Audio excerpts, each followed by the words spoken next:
4차 산업혁명의 핵심인 데이터를 직접 거래할 수 있다. 데이터 거래가 가능한 금융 데이터 거래소가 출범하면서 금융 혁신 속도가 가속화될 것으로 기대되고 있는데요. 정보 유출 걱정 없는 금융 데이터 강국으로 거듭나기 위한 방법은 무엇일까요? 박주영 금융위원회 금융데이터 정책과장과 함께 이야기 나눠봅니다. 네, 이 4차 산업혁명 시대의 핵심 경쟁력이 빅데이터와 AI가 되고 있는데요. 우리나라에서도 이 빅데이터의 중요성을 인식해서 국가적 차원에서 인프라 구축에 나서고 있습니다. 네, 그 결과 우리나라에서도 금융 데이터를 사고 팔 수 있는 거래소가 출범을 했는데요. 금융위원회 박주영 금융데이터 정책과장과 함께 이야기 나눠보겠습니다. 어서 오세요. 어서 오십시오. 안녕하십니까. 놀라운 일들이 시작되고 있어요. 이 금융 데이터를 사고 팔 수 있는 금융 데이터 거래소가 출범을 했어요. 그 이후 반응이 어떤가요? 네, 지금 출범한 지 한 일주일 됐는데요. 네. 현재 66건의 거래가 이루어졌거나 진행 네. 중입니다. 개장 초지만 지금 기업들의 관심이 뜨겁고요. 금액으로 따지면 한 2억 원 이상 거래가 되고 있습니다. 네. 저희가 보기에는 지금 66건 이상의 데이터 IPO가 이루어지고 있다고 보고 있습니다. 네, 아주 반가운 소식인데요. 우리가 이 금융 데이터를 활용해서 어떻게 데이터 강국을 만들 수 있는 것인지 본격적으로 짚어보도록 하겠습니다. 첫 번째 주제입니다. 첫 번째 주제는 금융 데이터 거래소 출범입니다. 이 금융 데이터 거래소는 어떤 일을 하는 곳이고 어떤 배경에서 출범하게 됐는지 좀 소개를 해주시죠. 예. 금융 데이터 거래소는 데이터 프로바이더들과 데이터 수요자들이 만나가지고 네.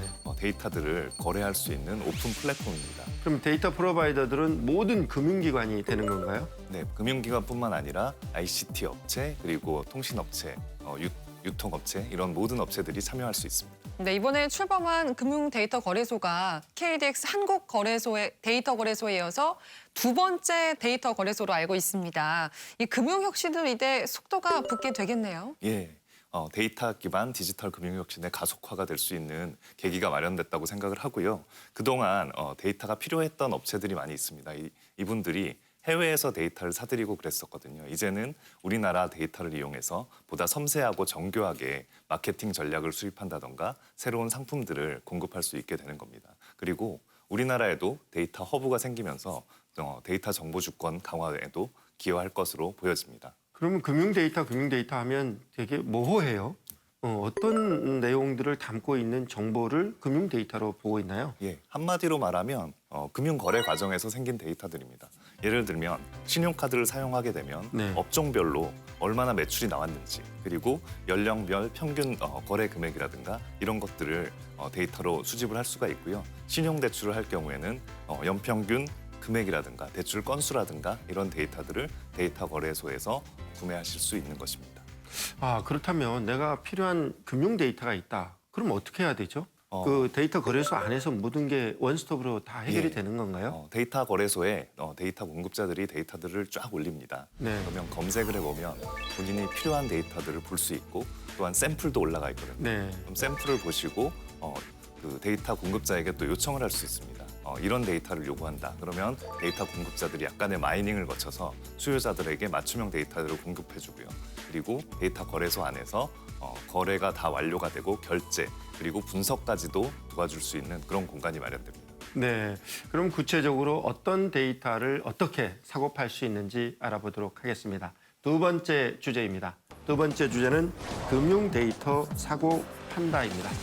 이 데이터가 필요한 기업 그리고 데이터를 팔고 싶어하는 기업들이 만나는 그런 플랫폼을 만들었다는 측면에서 굉장히 의미가 있는데요. 금융 데이터를 어떻게 관리하고 있는지 좀 설명을 해주실 수 있을까요? 데이터들은 신용카드 데이터, 그리고 은행의 대출 데이터, 그리고 유통기업들의 데이터 등 다양한 데이터가 있고요. 네. 금융보안원에서 이 데이터 거래소를 운영하고 있기 때문에 네. 안전한 보안 관제 하에서 안전하게 데이터가 거래되고 있다고 말씀을 드리겠습니다. A라는 카드사에서 가지고 있는 카드 거래 정보와 관련된 고객 데이터를 필요한 기업이 사고 싶다. 예. 그러면 어떤 방식으로 데이터들이 가공이 돼서 플랫폼 안에 올라오게 되나요? 예, 일단은 그 데이터에 대해서 비식별화 조치를 거칩니다. 네. 그래서 개인을 알아볼 수 없는 비식별화 데이터가 데이터 거래소에 올라옵니다. 그러면 수요자들이 그거에 대해서 검색을 하고 내가 이 데이터를 원한다 이렇게 주문을 하게 됩니다. 그런 데이터들을 데이터 거래소에서 구매한 다음에 네. 본인의 마케팅 전략 그리고 수요자 타겟에 맞춰서 마케팅을 수행하시면 되겠습니다. 네. 그런데 실질적으로 네. 저희 그 KDX 한국 데이터 거래소에서 이런 비즈니스를 하려고 시도를 해봤는데 법률적인 제약들이 너무 많아요. 법률적인 제약에 대해서 뭐 업계에 의견들이 다양하게 있는 것으로 알고 있습니다. 그래서 저희는 행안부와 그 개인정보보호위원회, 방통위원회와 같이 좀 합리적인 대안을 찾도록 노력하고 있습니다. 네. 지금 말씀해 주신 내용들 듣다 보니까요.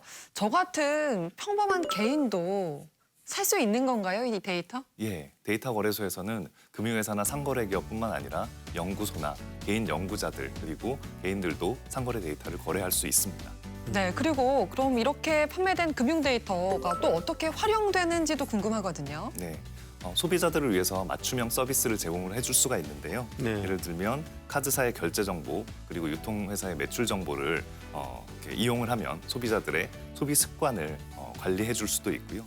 그다음에 일반 상거래 기업들도 데이터 정보, 금융거래 데이터랑 지리 데이터 이런 것을 활용하면 맞춤형 마케팅을 하는데 사용할 수도 있겠습니다. 네. 데이터의 가격도 궁금해요. 네, 맞아요. 싼 거는 얼마짜리인지 또 무료도 있는지 또 비싼 건 얼마나 비싼지. 네, 데이터 거래소에 가보시면 무료 데이터들도 많이 있기 때문에 네. 무료로 받으실 수 있는 것들도 있고요. 어떤 데이터 패키지들은 몇 천만 원 하는 것도 있습니다. 그 가격을 정하는 방법은 세 가지 방법인데요. 네. 시장에 유사한 데이터들이 거래되고 있는 경우에는 시장 가격에 따라서 접근하는 방법이 있고 또한 데이터를 생성하는 데 들어가는 비용에 따라서 접근하는 방법이 있고 또한 데이터를 통해서 얻을 수 있는 수익에 따라서 접근되는 방법이 있습니다. 현재는 데이터 거래 초기이기 때문에 데이터 프로바이더와 수요자들 간의 협의가 중요한 가격 결정 요소라고 생각이 됩니다. 네. 그런데 이 아무래도 걱정이 되는 것 중 하나가 보안 사고에 대한 우려입니다. 이 보안 사고 방지를 위한 방안이 마련이 돼 있나요? 예, 당연히 마련돼 있고요. 금융보안원이 그 데이터의 감형이나 익명 처리에 대해서 확인을 하고 이 데이터를 공급하기 때문에 그 정보 유출의 우려가 거의 없고요. 또한 일반 데이터 거래보다 금융보안원의 보안 관제 아래에 들어가 있기 때문에 안전하게 데이터가 거래될 수 있다고 생각하시면 되겠습니다.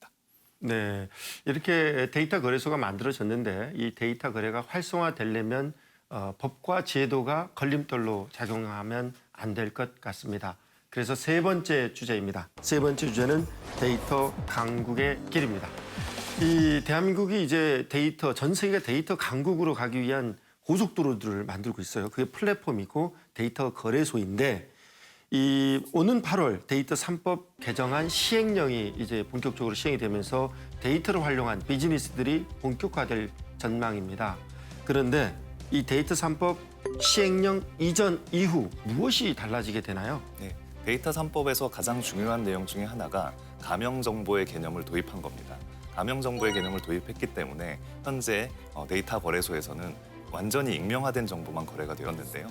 데이터 3법이 시행되면 가명 정보가 데이터 거래소에서 거래될 수 있기 때문에 굉장한 부가가치가 창출될 수 있다고 생각이 듭니다. 네, 굉장히 취지는 좋은데요. 이 네. 가명 정보의 활용을 놓고서 너무 엄격하고 까다로워서 이거는 데이터를 사용하지 말라는 거다라는 반발과 지적들이 나오고 있습니다.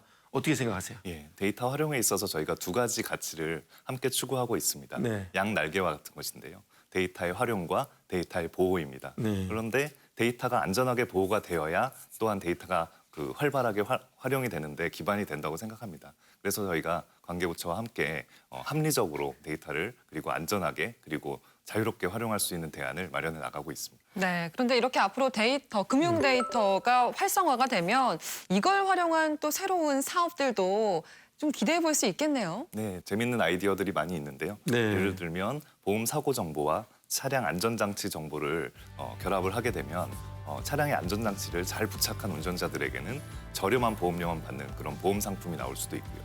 그리고 개인의 소셜 데이터 그리고 주가 지수를 이렇게 활용하게 되면 본인에게 딱 맞는 맞춤형 상품을 주는 로보 어드바이저도 개발이 될 수 있을 거라고 보여집니다. 로보 어드바이저 서비스가 나오면 지금은 개인이 생각해서 투자를 해야 되는데 그것보다도 본인의 성향을 잘 분석해서 그거에 딱 맞는 상품을 알려주기 때문에 재테크에도 도움이 될 것으로 보입니다. 그러면 혹시 이 금융 데이터를 활용해서 아주 성공적인 비즈니스 모델을 만든 해외 사례가 좀 있을 수 있을까요? 네, 그 해외 데이터 거래 사례들을 좀 설명해드리면 네. 미국의 경우에는 한 2,500개 이상의 데이터 브로커들이 활동을 하고 있다고 합니다. 네. 그래서 엑시옴 같은 데이터 회사에서 구글이나 페이스북 같은 거대 IT 기업부터 시작해서 연구 개발자들 그리고 스타트업까지 데이터들을 거래하고 있고요. 또한 중국에서도 귀양 빅데이터 거래소라는 곳에서 알리바바나 텐센트 같은 큰 기업들뿐 아니라 2천여 개 사업체들이 데이터를 거래하고 있다고 얘기를 사람들이 하고 있습니다. 대한민국이 그러면 데이터 강국으로 도약하려면 어떤 정책적 뒷받침이 필요할까요? 예, 가장 중요한 게 데이터 인프라인 것 같습니다. 신용정보원 크레디비에서 빅데이터를 개방해서 사람들이 연구할 수 있도록 하고 있고요. 또한 데이터 거래소가 지난주에 오픈을 했습니다. 8월이 되면 데이터 결합이 이루어져서 그 데이터를 통한 부가가치 창출이 활발하게 이루어질 것으로 보입니다. 두 번째는 새로운 플레이어입니다. 마이데이터라든가 비금융십이라든가 그리고 공급형 금융 이런 플랫폼 업체들이 시장에 많이 등장을 해서 기존 금융기관과 자유롭게 경쟁할 수 있게 되는 것입니다. 세 번째는 지속적으로 데이터를 활용할 수 있는 환경을 만드는 것인데요. 정보 보호에 대해서 물샐 틈 없는 정보 보호 체계를 마련을 하고 또한 규제 샌드박스나 이런 규제 완화를 통해서 AI 기술이나 클라우드 기반 서비스를 활성화할 수 있는 사례들을 만들어 나가겠습니다. 네. 이 데이터 경제가 4차 산업혁명을 주도할 핵심 먹거리로 평가받고 있는데요. 이번에 출범한 금융 데이터 거래소가 대한민국을 데이터 중심의 그런 강한 경제로 거듭날 수 있도록 해주길 기대해 보겠습니다. 네, 오늘 좋은 말씀 고맙습니다. 감사합니다.